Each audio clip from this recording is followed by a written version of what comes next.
The Astronomicon faltered. Its sacred flame dimmed, then screamed. A billion psychers collapsing as something vast tore through the warp. Not a demon. Not a god, but will. Cold, absolute, magnetic.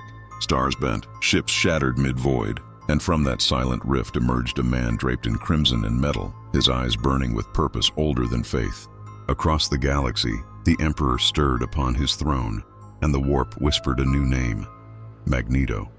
One mind, forged by suffering, had crossed eternity, and the Imperium of man was about to learn the true meaning of power. The warp screamed that night, though no mortal ear could bear its lament. The Astronomicon, that holy beacon of the Emperor's divine presence, guttered like a dying candle, its golden radiance drowned beneath a tide of unseen magnetic fury. Across Segmentum Solar, void ships halted mid-transit, their Geller fields warping, bending, singing. The very iron within their hulls trembled, as though remembering some ancient covenant with a forgotten god. Astropaths bled from the eyes, their minds fractured by visions of a red-cloaked figure striding between galaxies, haloed by spirals of molten metal and sorrow. To the untrained, it was madness. To the Inquisition, a sign. And to the Adeptus Mechanicus, it was blasphemy wrapped in beauty. They said the stars screamed because something magnetic had entered their language, a frequency that pulled at the bones of creation itself. Entire asteroid belts twisted into serpentine arcs. Orbital stations buckled, their metallic veins drawn toward a distant point in the void like supplicants to an unseen throne. And upon the black ships that harvested psychers for Terra's tithe, the prisoners felt it too. Their chains, once cold adamantium, now hummed like living organs. The metal remembers, one whispered before his skull detonated from psychic backlash. He is coming. No mortal tongue could name him then, for he had not yet taken form. But within the immaterium, he was becoming. A man once bound by gravity and guilt, Eric Lensher, whose life and loss had echoed so fiercely through another universe that even the warp had heard his sorrow. His arrival was no accident. It was a summoning. The warp, a realm of thought and emotion given shape, had found in his grief a resonance that could pierce its own fabric. Through storms of chaos, through the whispering laughter of demons and gods, his essence was pulled, reshaped, forged. And so, what emerged was not Magneto as he once was, but what the warp believed him to be, the magnetic will of rebellion incarnate. His atoms were reforged in the crucible of unreality. His voice became a harmonic between metal and mind. The warp clad him in echoes of his old armor, but where once there was steel, now flowed liquid ferromancy, a shimmering mantle that bent light like prayer.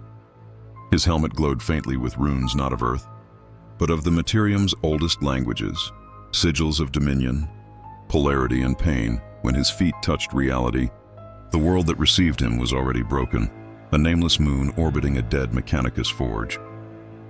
The skies wept rust. The ground was a field of forgotten machines.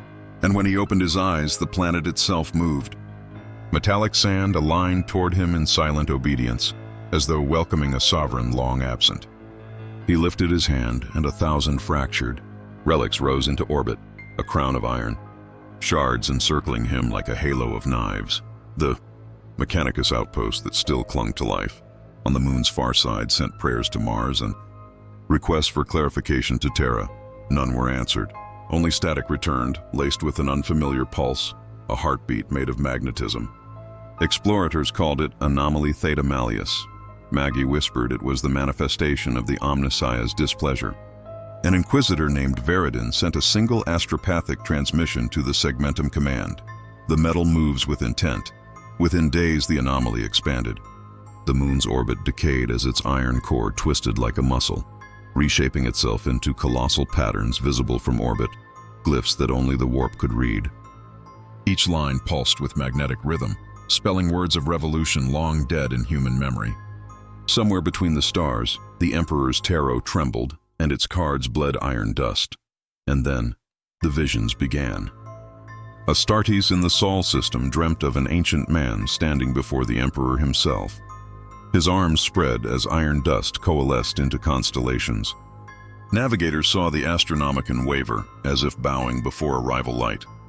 The Ecclesiarchy called it heresy. The Inquisition called it a test.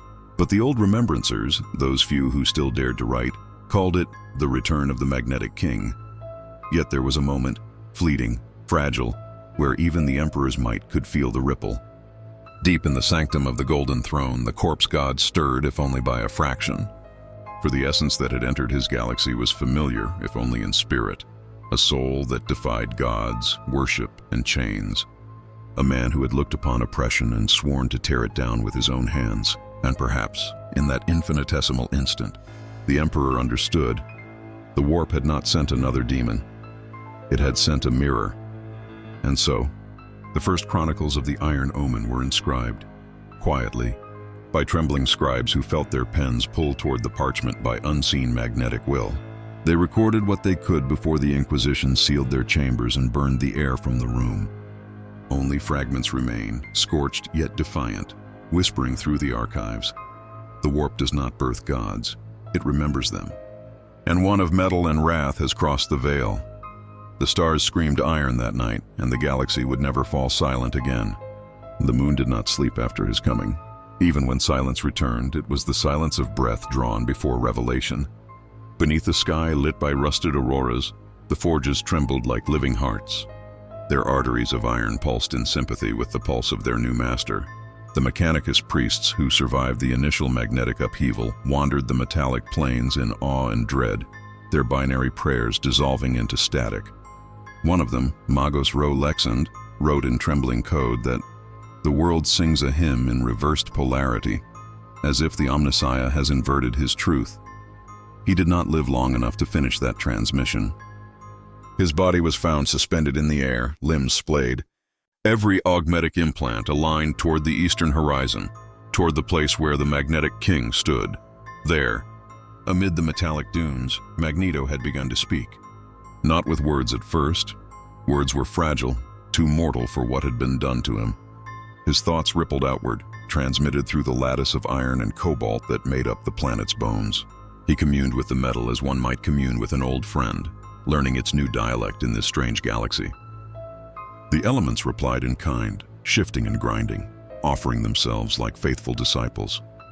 To him, this was not command but reunion, the rediscovery of an instinct older than human civilization. He could feel the lingering emotions imprinted in the machines of the Mechanicus: fear, devotion, hunger for the Omnissiah's approval. He pitied them. They had given their faith to a god of circuitry, but they had forgotten the soul that birthed invention. He looked to the stars and felt their weight. The warp pressed against him, a living ocean of consciousness that hissed and whispered. The voices of demons circled, curious, tasting his magnetic aura as carrion beasts taste blood.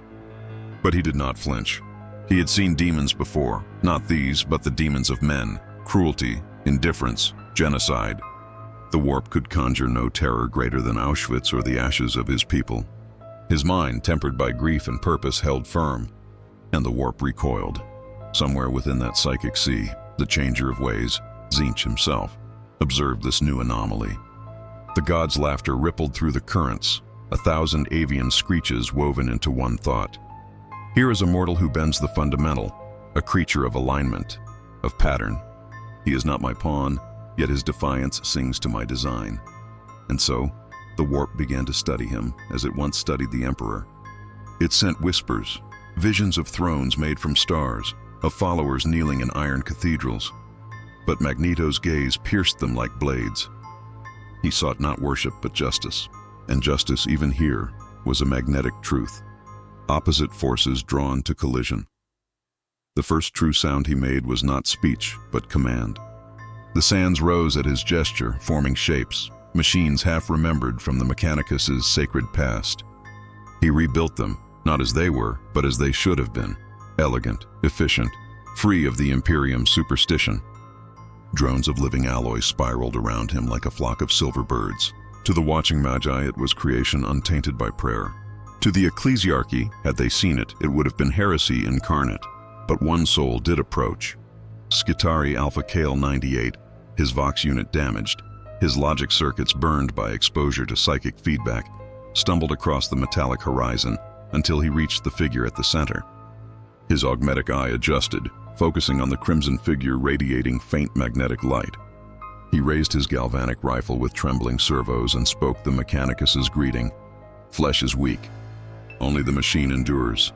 Magneto turned to him, slowly, like a star turning to face a planet.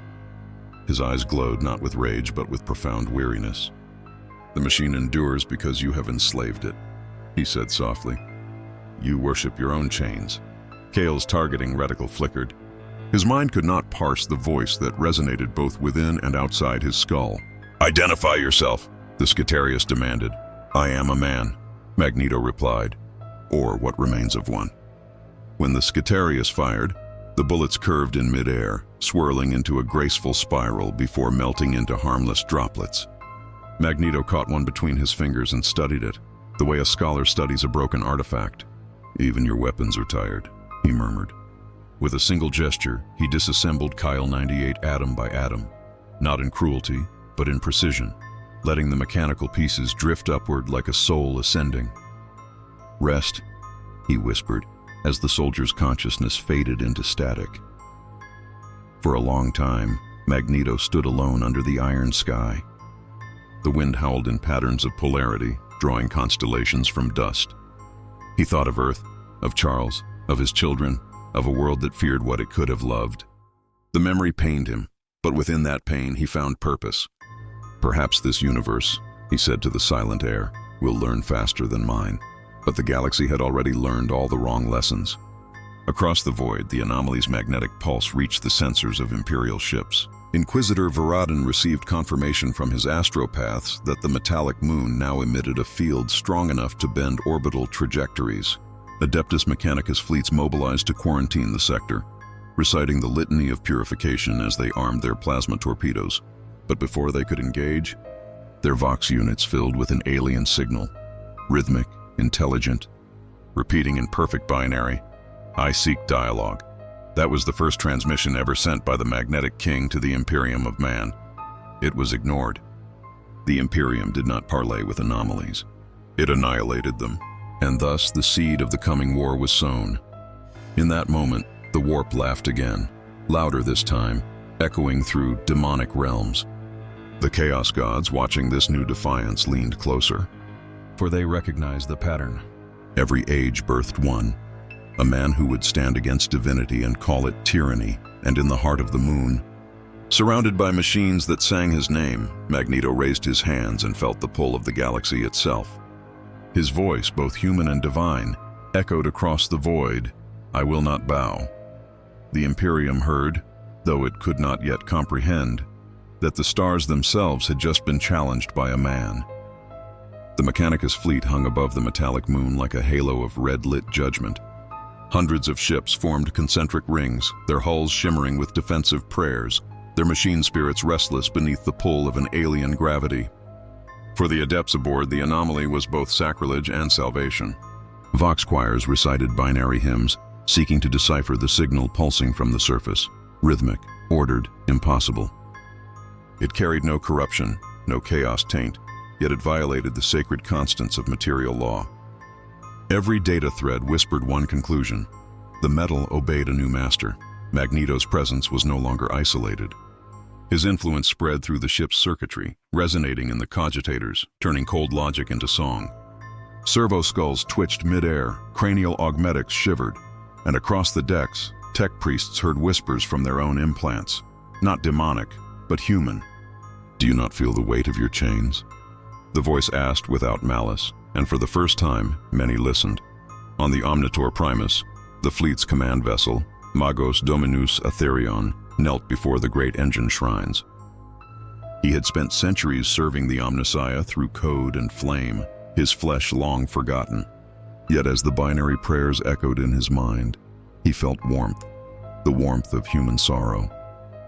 He saw visions not granted by the machine god, but by memory. A man standing before him, silver-haired, cloaked in crimson, eyes burdened by centuries of suffering. "You pray to the machine," said the figure in his thoughts. "But who forged the first blade, the first circuit, the first dream of creation?" "Flesh did." "Flesh and grief." Aetherion recoiled.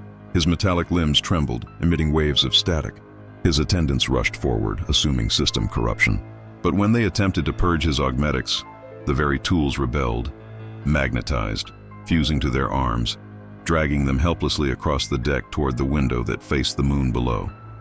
There they saw the impossible. The entire surface of the world was moving, sculpting itself into an intricate sigil. Rivers of molten iron flowed like ink upon parchment, forming the image of two hands, one human, one mechanical, touching at their fingertips. Panic spread through the fleet.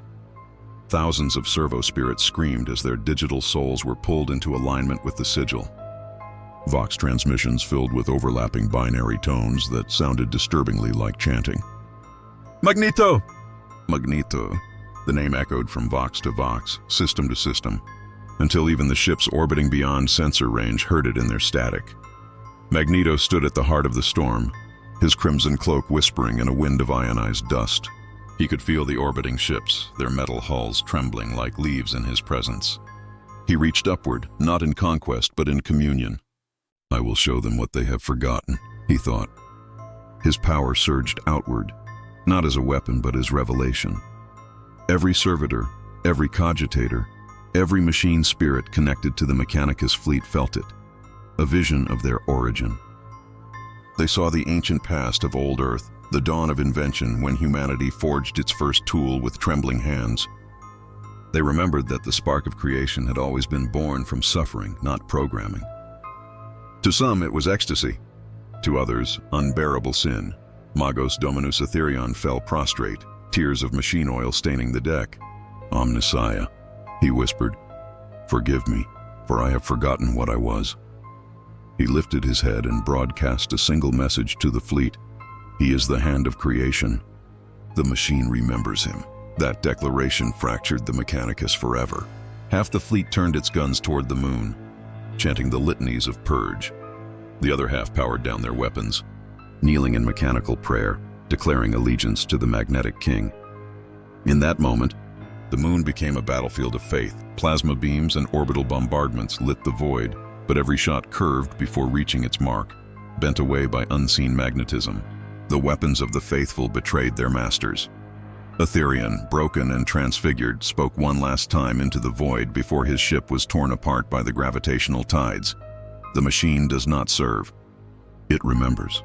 His words would echo across the data vaults of Mars for centuries, whispered by heretic cults who worshipped the magnetic king as a saint of liberation. When the battle ended, silence fell once more. The debris of 1,000 ships orbited the moon, forming an iron ring around Magneto's new world. From the surface, he gazed upward at his creation, a crown of broken steel, and sighed.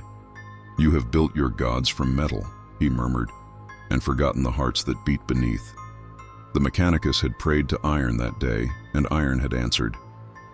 The Mechanicus fleet hung above the metallic moon like a halo of red-lit judgment.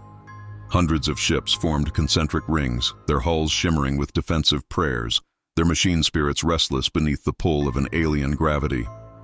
For the adepts aboard, the anomaly was both sacrilege and salvation. Vox choirs recited binary hymns, seeking to decipher the signal pulsing from the surface, rhythmic, ordered, impossible. It carried no corruption, no chaos taint, yet it violated the sacred constants of material law. Every data thread whispered one conclusion. The metal obeyed a new master. Magneto's presence was no longer isolated. His influence spread through the ship's circuitry, resonating in the cogitators, turning cold logic into song. Servo skulls twitched mid-air, cranial augmetics shivered, and across the decks, tech priests heard whispers from their own implants. Not demonic, but human. "Do you not feel the weight of your chains?" The voice asked without malice, and for the first time, many listened. On the Omnitor Primus, the fleet's command vessel, Magos Dominus Aetherion, knelt before the great engine shrines. He had spent centuries serving the Omnissiah through code and flame, his flesh long forgotten. Yet as the binary prayers echoed in his mind, he felt warmth, the warmth of human sorrow.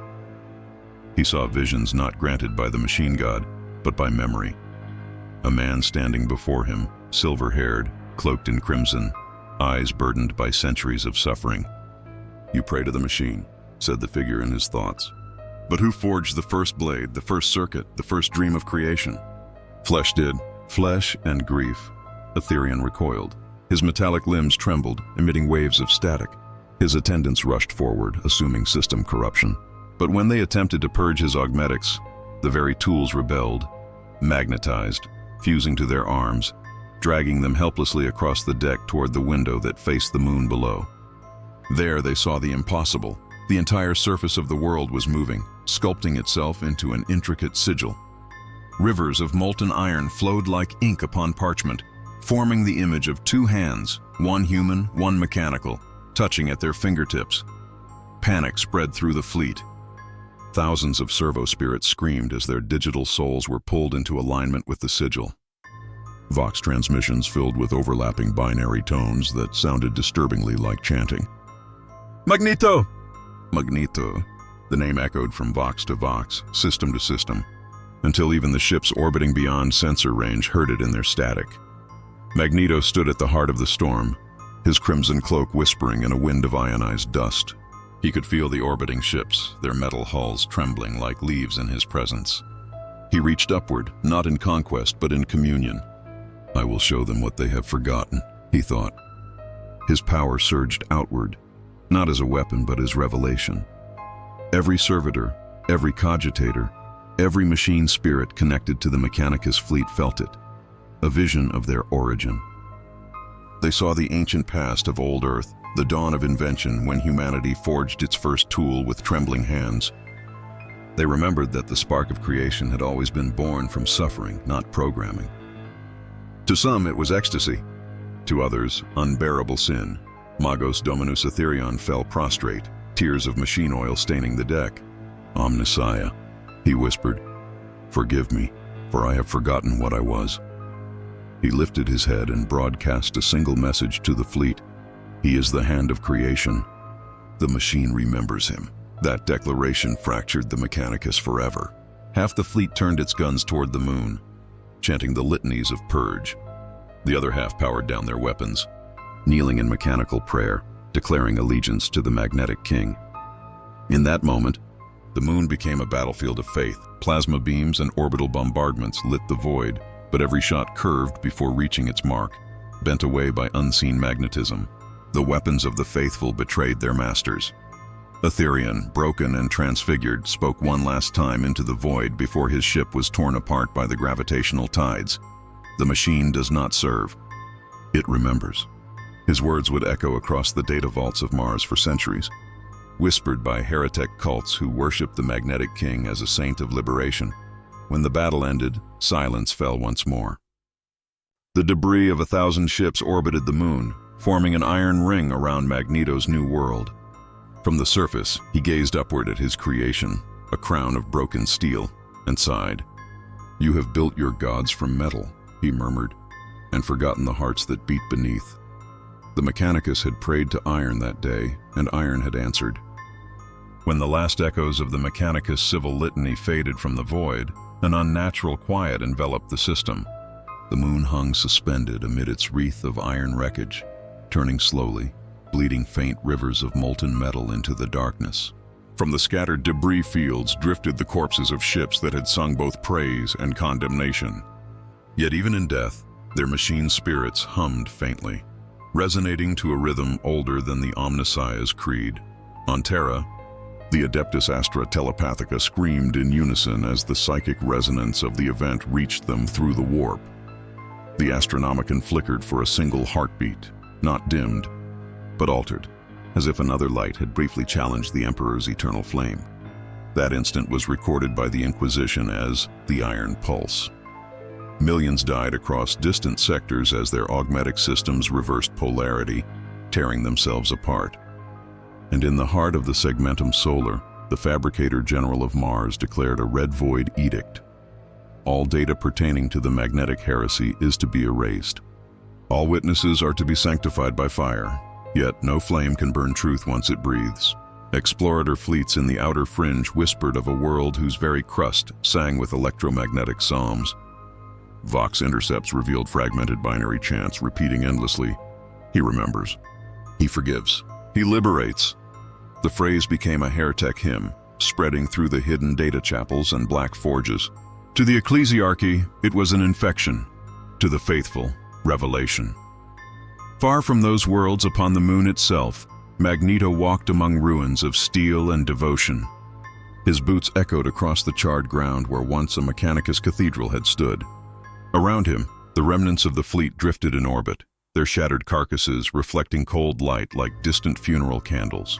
He could feel every atom, every magnetic whisper of their decay. Each one told a story of fear, obedience, and pain. He had seen it before, in another universe, in another age. Men binding themselves to faith so absolute it devoured their will. Here they worshipped the machine, believing divinity was found in circuitry. Yet he, who had seen the atom obey his will, knew that faith in metal was only faith in servitude.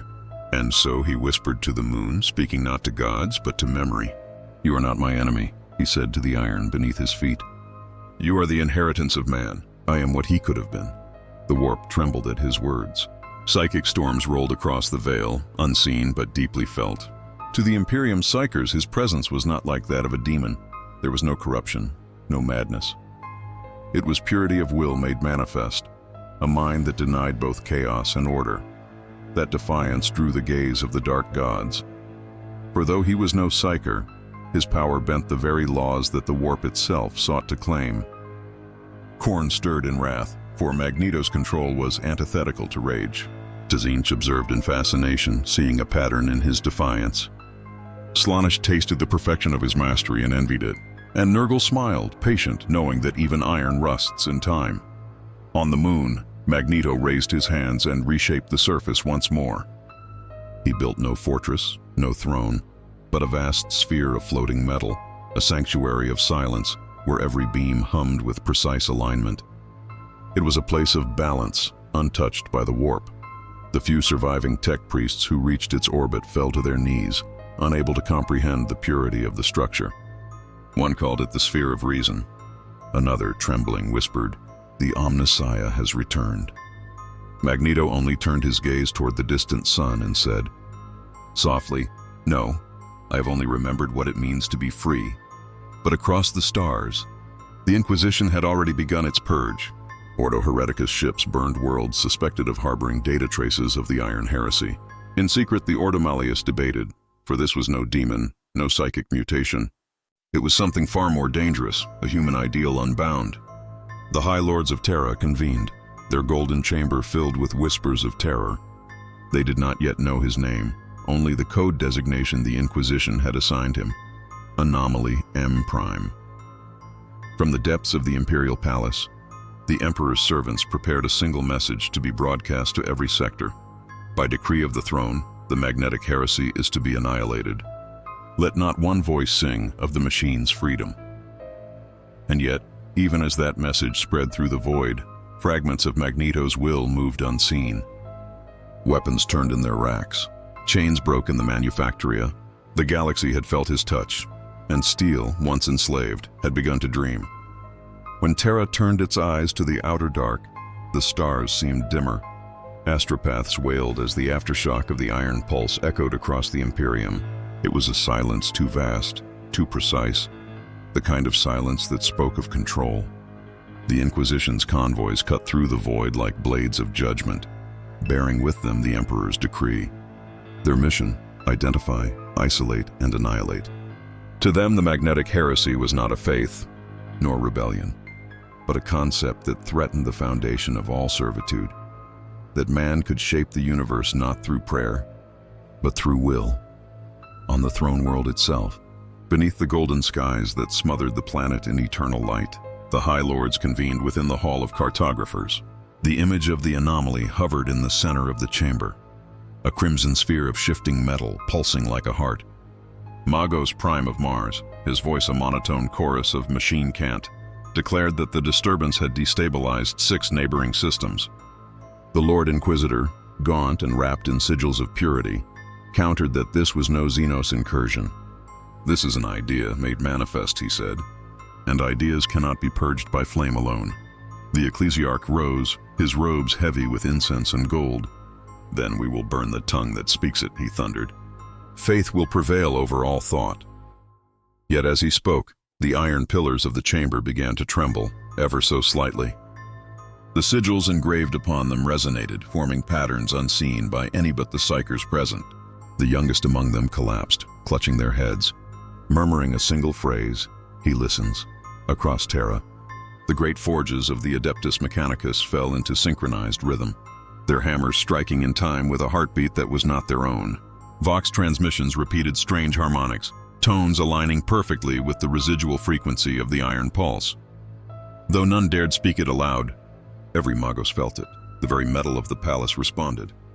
The Emperor's seat of power was humming, faintly, as though awakening to the same call that had seduced Mars.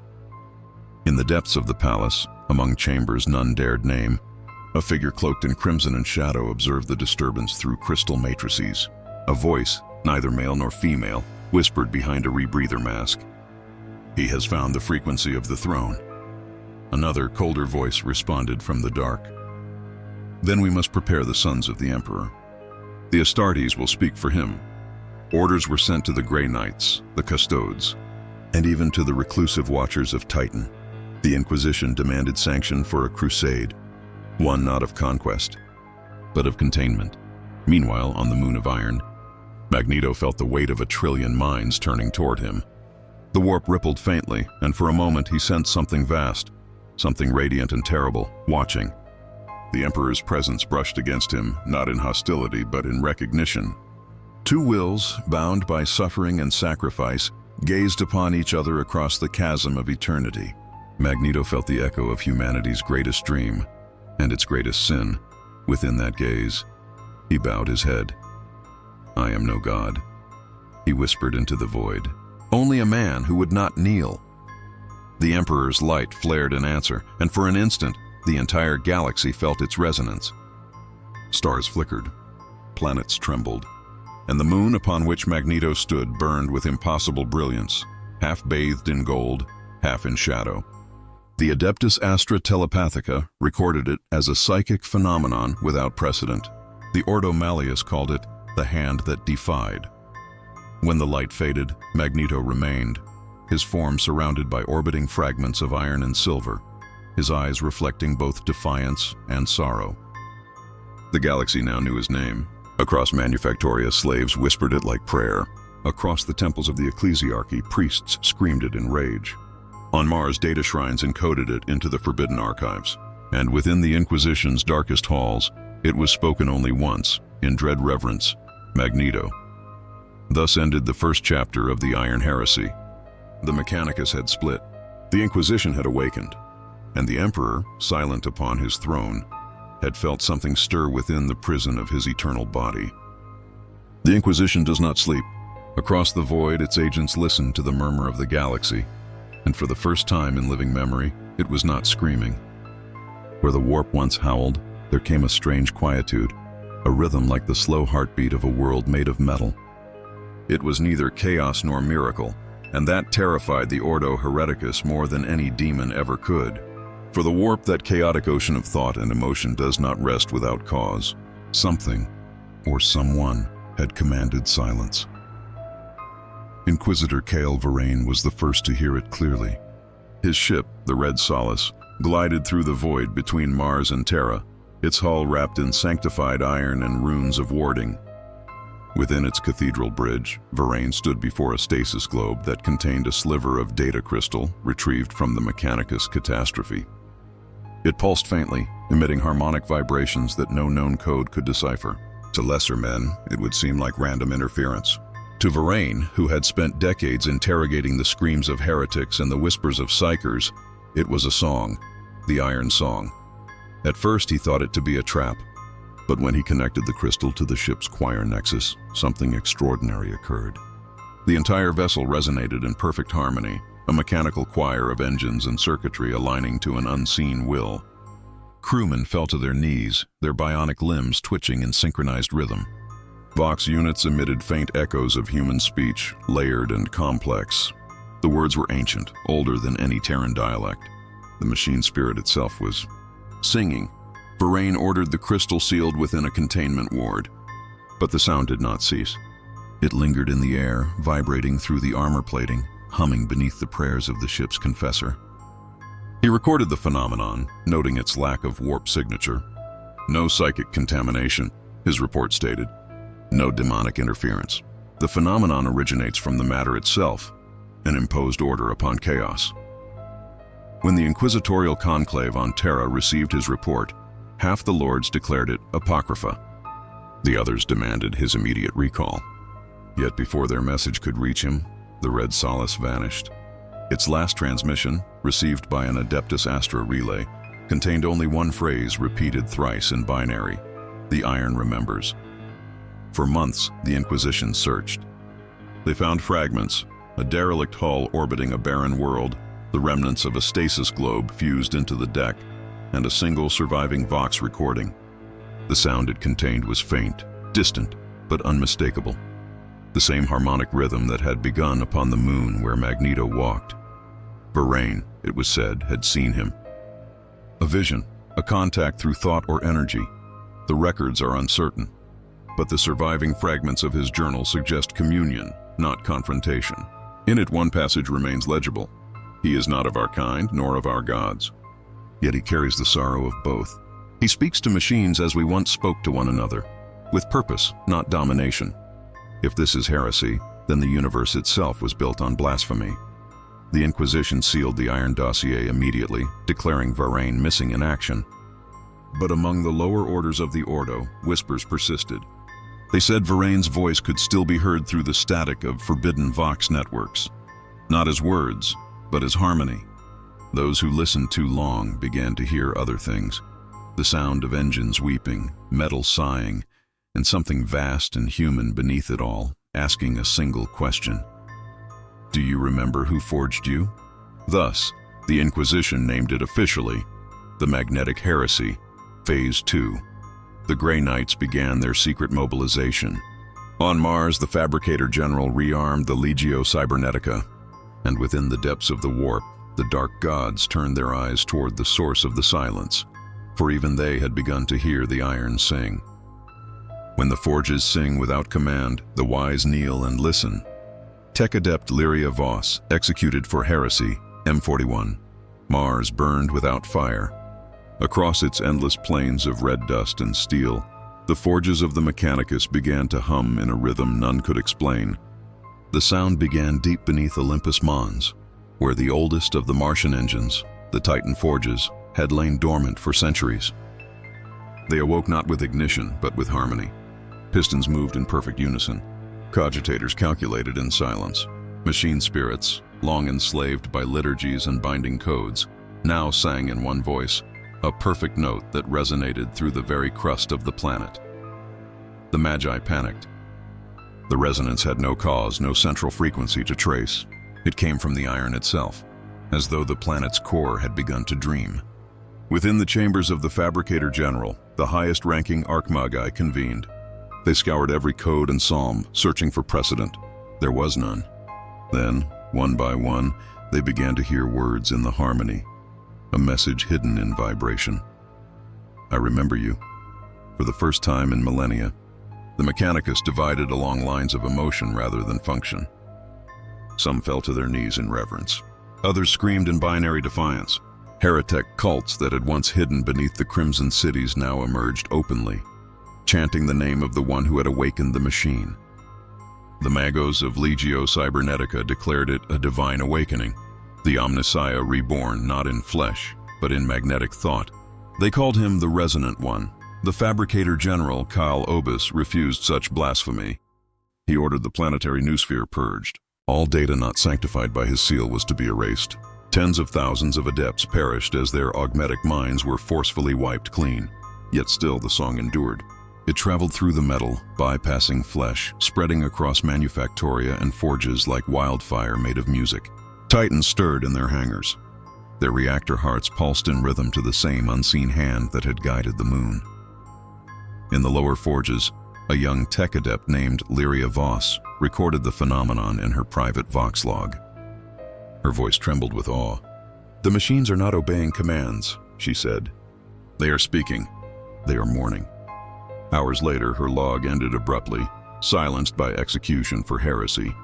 Yet the Vox feed captured one final sound before termination, a metallic sigh followed by a whisper, "Forgive them." That phrase spread faster than the purge itself. Within solar weeks, thousands of Mechanicus enclaves across the system began transmitting similar harmonics. Some ships refused to launch, their engines locked in what the adepts described as reverent pause. The machine god's children had stopped working, not in rebellion, but in remembrance. Meanwhile, on his iron moon, Magneto felt the vibration ripple through the void and smiled faintly. He had not spoken to Mars, not directly, yet his presence had touched the matter of the galaxy, awakening its ancient empathy. "You have not forgotten," he murmured. "You only needed to be heard." Around him, fragments of wreckage shifted gently, forming orbits of perfect symmetry. Above, lightning of magnetic resonance laced the void, silent, ordered, transcendent. But even revelation has a cost. As Mars trembled with newfound life, the warp screamed in protest. The dark gods felt their dominion wane in those frequencies untouched by emotion. For wherever Magneto's resonance spread, chaos could not feed. The ruinous powers, born of passion and madness, found no sustenance in balance. Tzeentch howled through the skein, his plots unraveling where order reigned. Khorne raged, his blood rivers slowing as machines refused to kill. Slaanesh wept in envy for the perfection that denied indulgence.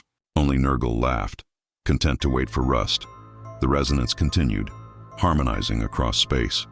Astropaths on distant worlds heard faint echoes of metallic hymns beneath their own heartbeats.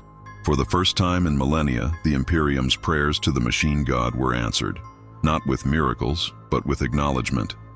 The Emperor remained silent upon his throne, yet his palace thrummed faintly. As though listening, the Fabricator General issued his final command before sealing himself within the vaults of Mars. "Destroy the signal, or destroy the source." His words reached Terra, and on that day the Inquisition authorized Operation Crucible, a convergence of faith, science, and war. Their objective was simple: the annihilation of the Magnetic King. Across the black seas of the void, the warp began to tremble as though something within it had awakened from an ancient dream. Astropaths bled from their eyes and ears. Navigators screamed hymns in reverse as the tides of the Imperium warped beyond all reason. It was not chaos, not the familiar howling of demons, but a foreign resonance, sharp and ordered, slicing through the madness with mathematical precision. In that razor-edge harmony, the warp recoiled. For the first time in aeons, it felt afraid. The Emperor's light flickered upon Terra, its sacred beam quivering like a candle before a storm. The Astronomicons' choir faltered, their voices trembling under an invisible weight that pressed against every psychic soul in the Imperium. Adeptus Astra Telepathica archives record the event as the Iron Resonance. For precisely 7 seconds, every psyker in the galaxy felt a magnetic heartbeat echo through their skulls, a pulse of thought forged not in madness but in will. And somewhere, beyond comprehension, something vast listened back. In the heart of the black ships, bound psykers tore against their restraints, screaming in unison the same word, Magnetar. The Inquisition would later brand it heretical to even utter, for its meaning was lost to human tongues. But Mechanicus scholars whispered that it meant the mind that commands metal. On the demon world of Sicarus, the Chaos gods stirred. The Changer of Ways tilted his many heads in curiosity, for the song that now coursed through the warp was not born of mortal weakness nor divine ambition. It was something entirely different. The Blood God raged against it, for the pulse quelled fury. The Plague Lord recoiled, for the signal was clean, pure, devoid of rot. Even she who thirsts fell silent, unnerved by its emotionless harmony. Only the great ocean itself screamed, as though its endless currents were being chained by a force older than faith. Inquisitor Ilarion received a vision during those same moments. The Iron Crown he saw descending through the layers of reality, tethered to neither chaos nor order. Within it stood a man of iron and sorrow, his eyes twin suns of magnetic fury, his mind an empire of reason unshackled. And in his heart, perhaps the most terrifying revelation of all, was hope. Not the false promise of salvation the ecclesiarchy preached, but a defiant, human hope that refused to kneel before gods or empires. That emotion rippled through the warp like heresy made flesh, and demons screamed as their forms distorted into shards of metallic dust. Even the great entities of the Imperium found themselves reshaped by his arrival. The raw chaos of thought now bent along unseen lines, pulled by his indomitable will. For a brief instant, the warp was ordered. And then, as if in retaliation, it roared, The tides of madness surged back with fury unbound. Worlds lit by the Astronomican's beam flickered into darkness. Fleets lost in the void found themselves hurled into storms that tore hulls apart like parchment. On Cadia's shattered remains, a cult of the Dark Mechanicum beheld the shifting skies and declared that the Iron God had been born. And on Mars, beneath its ancient crust, the new sphere burned with data fire. Every cogitator screamed the same phrase, anomaly ascendant. Magi who gazed too long into the data stream wept molten tears. Binary prayers to the Omnissiah merged with screams of flesh corrupted by revelation. The warp and real space had met, and something magnetic now bridged them both.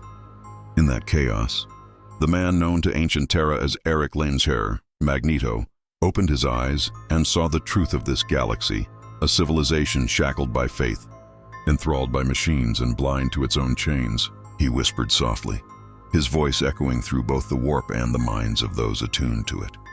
You worship iron, yet none of you are free. In the forges of Mars, where the air shimmered with the heat of 10,000 plasma furnaces, the tech priests gathered in reverent silence. They had heard the hum that crossed the void, a frequency that no machine could mimic, yet every machine responded to. The metallic halls of the red planet seemed to sing, as though the iron itself remembered the voice that now resonated through its being.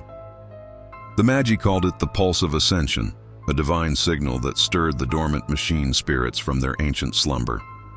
Cogitators awoke unbidden, servitors malfunctioned and knelt, and titans deep within their hangars shivered as though in anticipation of their creator's return. Magos Dominus Halix Vir watched the readings with trembling mechadendrites. He had witnessed many wonders, reactors that burned with the fury of stars, plasma storms that consumed entire moons. But this was something different. The waveform bore no chaos, no entropy. It was perfect, a harmonic rhythm that mirrored the mathematical elegance of creation itself. And at its source, the being who had arrived, a man whose control over the fundamental force of magnetism made even the Omnissiah seem tangible, was rewriting the machine god's creed. The flesh is weak, Halix whispered to his fellow adepts. But this one commands the very essence of the machine. He does not pray to iron, he commands it. Perhaps he is the answer our faith has sought since the fall. But others did not agree. Across the Red Planet's cathedrals, dissent began to spread. The Fabricator General himself convened an emergency conclave mechanicus, summoning the highest magi to the Nuspheric sanctum. The debate raged not in words, but in streams of binary thought, flashing through the air like lightning between data thrones. He is heresy incarnate. He is the Omnissiah's prophesied form. He threatens the divine order. He is the divine order. In the midst of this storm of faith and logic, the Astronomican flickered once more. Mars shuddered beneath its red skies as its metallic heart began to pulse with unnatural rhythm. The great forges trembled, and in the silence that followed, something ancient moved beneath the crust. Machine spirits awoke and whispered in binary hymns, lines of forgotten code that spoke of freedom, evolution, and power unbound. On the surface, the Adeptus Mechanicus gazed skyward as fragments of metal tore themselves from the soil, swirling in symmetrical patterns across the horizon. The iron dust of Mars rose in waves, coalescing into forms, statues of shimmering alloy, likenesses of the magnetic king. The tech priests fell to their knees, their vox voices crying out in static-laced praise. Ave Ferrum Deus! Hail the god of iron. When Magneto's consciousness brushed against Mars, he did not seek dominion. He sought understanding. In this galaxy, he sensed a reflection of his own world, humanity enslaved by its creations, faith twisted into chains, machines made into masters. To him, the Mechanicus were children who had forgotten their birthright. And so, he reached out, not as conqueror, but as teacher. 1,000 servitors rose into the air, their iron limbs twisting into graceful arcs as he reshaped them without a touch. Golems of steel became angels of design, their forms elegant and symmetrical, freed from the grotesque imperfections of their creators. For a moment, the machine god's image was made flesh, not through faith, but through understanding. The Magi wept as they beheld perfection realized, but perfection is the greatest. heresy in the Imperium, the Fabricator General, declared the being a blasphemy, a sentient abomination, threatening the divine hierarchy. The Legio Cybernetica was mobilized, and battle servitors by the millions were awakened. Yet as the armies of Mars prepared to march, their weapons bent harmlessly away, their armor plates peeled like petals before an unseen will. Even the Titans, the god machines of legend, halted mid-stride, their reactor hearts quivering under the gaze of their new master. "You have worshipped iron." Magneto's voice echoed across the red dunes, amplified by his will. "And in doing so, you forgot its purpose. It was never meant to rule you. It was meant to serve you." For the first time since the dark age of technology, Mars knew humility. The forges fell silent, and the planet that had once crowned itself divine now trembled in awe before a man who had made divinity tangible. The galaxy shuddered as if some great hand had clenched it in wrath. From the forges of Mars to the hive spires of Terra, metal sang in resonance. It was not a song of devotion, but of awakening. Across the void, ships drifted from their courses, their hulls twisting subtly toward an unseen gravity well. Astropaths called it the Iron Convergence. To those who could see the pattern in the stars, it was clear. The Magnetic King had begun to shape the galaxy itself. It started on the fringe worlds, places so distant that the Emperor's light barely touched them. On Ananke's moons, servitors rebelled against their masters, rising in perfect synchrony, their augmetic limbs contorting like dancers in magnetic grace. On the Manufactorum world of Gethsemane, tanks turned their guns inward, armor plating twisting and folding upon itself like metal petals. Entire legions of Skitarii fell to their knees, chanting in mechanical unison, "He is the hand of the machine." The Mechanicus called it heresy. The Inquisition called it rebellion. But the Adeptus Astartes, those godlike warriors forged in the Emperor's image, called it war. The first to answer were the Iron Hands, for to them the notion of mastery over metal was sacred. Their chapter master, Cardan Stronos, convened his Iron Council in the shadow of Medusa's forges. The signal that had reached Mars now echoed through their own forges, calling to the machine within the man. Stronos clenched his augmetic fists as the forges around him thrummed to life. He challenges the Omnissiah's dominion. Stronos growled. He speaks of freedom from the machine, yet commands it as a god. If he is flesh, we will break him. If he is spirit, we will sanctify him.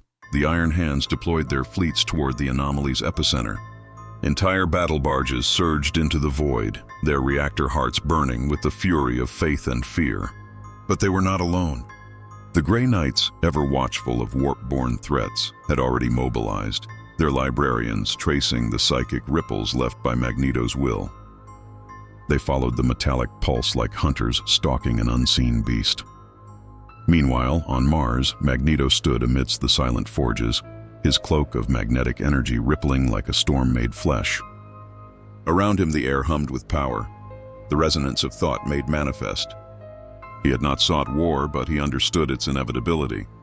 The Imperium was built upon fear of change, and his very existence was an act of rebellion against that fear. "They worship their cages," he murmured, raising his hand. "Then let them see what freedom truly looks like." The sky above Mars split open in lines of silver light. Thousands of fragments, satellites, orbital debris, shipwrecks, and relics of 1,000 forgotten wars began to move as one. The magnetic field of the red planet flared, and from the debris, Magneto forged a crown of steel and a throne that floated above the great forges. To the Mechanicus, it was the manifestation of a new god. To the Imperium, it was the birth of a heresy, unlike any other. When the Iron Hands arrived, they found the skies already alive with light and ruin. Their drop pods plunged through storms of molten iron, the air itself screaming in protest. Bolter fire met magnetic fury as the first of the Iron Wars began. Astartes fell from the sky like meteors, their armor crumpling mid-descent, crushed by invisible fields. Magneto hovered above them, calm as a saint, the storm swirling around him. "You are not my enemies," he called across the battlefield. His voice carried on the planet's magnetic winds. "But if you stand in defense of tyranny, you will fall as its servants." The Iron Hands responded with faith and fury. Dreadnoughts advanced, their cannons blazing, while thunderhawks rained death from above. Yet every shot curved, every shell bent from its path, drawn harmlessly into the orbit of Magneto's will. The air filled with molten debris, frozen mid-flight, forming a halo around him like a crown of defiance. From orbit, the Grey Knights arrived through the warp, silver-armored and pure, their minds shielded from corruption. But what they faced was no demon. To their psychic sight, Magneto shone not with the chaos of the warp, but with the brilliance of a human soul so powerful that even the warp recoiled from it. Librarian Vortan reached out with his mind and recoiled at what he saw. Clarity. No madness, no faith, no divine spark. Only will absolute and unbroken. For the first time in the history of their order, the Grey Knights hesitated. The battle raged for days. Entire manufactorums collapsed as gravity itself bent under Magneto's control. The Iron Hands fought until their armor melted around them, until their bionics screamed under the pressure. And when at last they fell, Magneto looked down upon them not in triumph, but in sorrow. "I have seen men turn against gods," he said, lowering his hand. But never gods who feared men. The war had only begun. The Iron Wars spread like a wound through the void, bleeding sparks of rebellion and revelation across the stars. Word of the conflict on Mars reached Terra within hours, carried not by astropathic relay, but through the tremor of the warp itself. The Astronomicon dimmed again, and the choir screamed Magneto's name as though the universe itself remembered it. The Imperium's response was swift and terrible. From Segmentum Solar to the distant reaches of Ultima, a new crusade was declared, not of faith or expansion, but of containment. The target, the Magnetic King. Fleet after fleet was marshaled under banners that had not been raised since the days of Horus. Gray-armored legions of the Death Watch took to the stars alongside the Black Templars, the Sisters of Battle, and the indomitable Custodes. Even the Mechanicus, divided though it was, contributed its Skitarii hosts and god machines to the holy endeavor. They named it the Iron Crusade, yet within the vaults of the Inquisition, it bore another name whispered in dread, the Shattered Crusade, for its purpose was not victory, but survival. At its head marched Lord Commander Helbrecht of the Black Templars, his blade anointed in the oil of Mars itself. His fleet, the Sword of Dorn, cut through the void like divine judgment. Behind him came the Sisters of the Ebon Chalice, their hymns echoing in the vacuum, and the Death Watch, those who had hunted Xeno's gods and slain nightmares beyond mortal comprehension. All were united by a single creed: no god but the Emperor, no law but his will. Yet as they approached Mars, the air itself changed. Vox frequencies dissolved into static. Auspex readings became nonsense. Entire battle groups vanished into magnetic storms, ships folding and unfolding in the void as if space itself had become fluid. The warp, long the Imperium's greatest enemy, was silent. It was not demonic corruption that swallowed fleets, but order, a perfect magnetic field that canceled all chaos. For the first time in recorded history, the warp could not reach Mars. Helbrecht stood upon the bridge of his flagship as the storms lit the void with red and silver fire. He watched in grim awe as fragments of ships drifted by, entire strike cruisers crushed into spheres of molten alloy, Astartes frozen mid-battle, their armor fused into monuments of iron. "He shapes the void as clay," whispered his chaplain. "This is no war of mortals." "Then we make it one," Helbrecht said, his voice like iron striking iron. "We fight not for victory, but for the Emperor's memory." The crusade advanced, their ships burning through magnetic tempests. Drop pods screamed through the skies of Mars, landing amidst the ruins of the once holy forges. What they found was not conquest, but transformation. The planet itself had changed. Forests of metallic spires grew from the red dust, reaching toward the stars like iron prayers. Rivers of molten alloy flowed with purpose, and above it all, the throne of Magneto floated, surrounded by rings of orbiting debris that shimmered like a crown of worlds. When the Black Templars charged, their battle cries echoing through the storm, the air answered. Weapons failed, armor bent, and bolts hung motionless mid-flight. Magneto descended like a god of judgment, his voice resonating through the helmets of every warrior present. "You fight for a corpse," he said, his tone neither cruel nor mocking, but mournful. "You kill for an empire that has forgotten your names. I have seen this before. Men enslaved by faith. It ends the same every time. Helbrecht, undeterred, raised his blade toward the sky. Faith does not bend, sorcerer. Faith endures. Magneto's eyes glowed with faint sorrow. Endurance is not life, it is stagnation. He raised his hand and the battlefield bent around him. Thunderhawks disintegrated mid-flight, their frames torn apart molecule by molecule. Dreadnoughts collapsed under their own weight, their sarcophagi peeling open like iron flowers to release the dead within. Yet even as the storm consumed them, the Black Templars fought on, their chants echoing defiantly into the howling void. In orbit, the Grey Knights and Death Watch struck next, teleporting directly into the storm. Librarians raised psychic barriers, their minds ablaze with light as they pushed against Magneto's field. For a moment, the galaxy held its breath as will met will. Magneto's magnetic dominance collided with psychic might, and the void screamed. Matter twisted into impossible geometries. Space folded in upon itself, birthing transient worlds of iron and light that existed for mere seconds before collapsing into dust. When it ended, silence reigned. Mars floated amidst a halo of debris, millions of tons of wreckage orbiting the Magnetic King's throne. The crusade had failed. Half its fleet was gone, its survivors scattered and broken. The warp refused them passage, for it too recoiled from the order imposed upon it. Magneto surveyed the destruction and felt no triumph. "So fragile," he whispered. "They call this devotion, but it is only fear." He turned his gaze toward the stars, sensing what must inevitably come next. For though the Imperium had fallen silent, something far greater now stirred, the gaze of gods.